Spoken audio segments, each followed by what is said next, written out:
Hello everyone, my name is Robert Bird, and I will be discussing phonology, morphology, syntax, semantics, and pragmatics in this webinar that will be uploaded on YouTube. This is for Grand Canyon University as part of an assignment that applies to education purposes and to support children and develop their reading skills. So, question number one. Define and provide examples of phonology, morphology, syntax, semantics, and pragmatics, and explain how each of these linguistic components applies to literacy development. So, phonology is associated with sounds and language structure. Phonology is the method of how individuals perceive information linguistically. Morphology is the study of internalizing words. In English, words can be analyzed by morphemes, which terms can be broken down into separate elements. For example, walked can be divided into walk and ed, walked.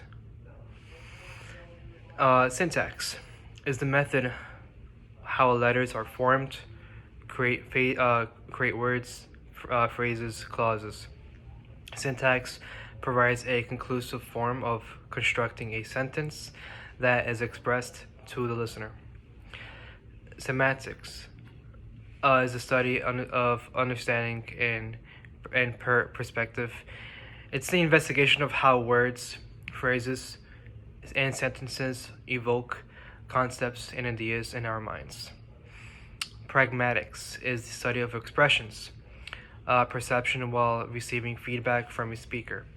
So basically, pragmatics involves the breakdown of how individuals perceive communication through language and how they express themselves. So question number two is explain why it is important to understand these components of linguistic in supporting students with exceptionalities. So for the past 30 years, institutions have been developing effective strategies on supporting students with disabilities. It is important to provide students with disabilities the same education as students without disabilities. Every student should be provided the same opportunity to improve their reading and writing ability. And for me personally, I 100% agree with this statement. All students in America with or without disabilities should have the opportunity to learn the same way. But however, all students cannot learn the same at the same pace. So that's where teachers have to modify the instruction and accommodate each person's IEPs.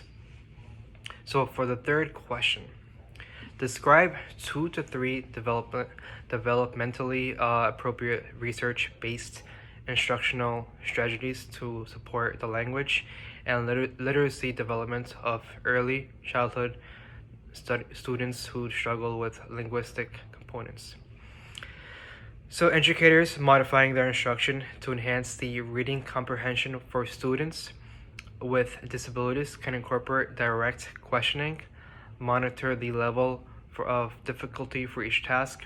So basically, trying to decrease the difficulty of how much instruction you're providing for each student has an IEP. Make sure to monitor, like basically how much work you're providing for the students and try to accommodate their needs.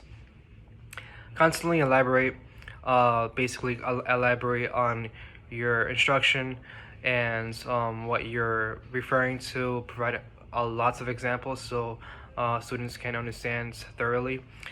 Direct modeling from educators from students. Also, group instruction is a really effective way. So basically, the whole class, an educator can directly provide instruction for the entire class, and students are involved in a project or a lesson plan. and also incorporate strategy cues. And that's it for my webinar, and I hope these strategies are effective. Thank you so much for listening.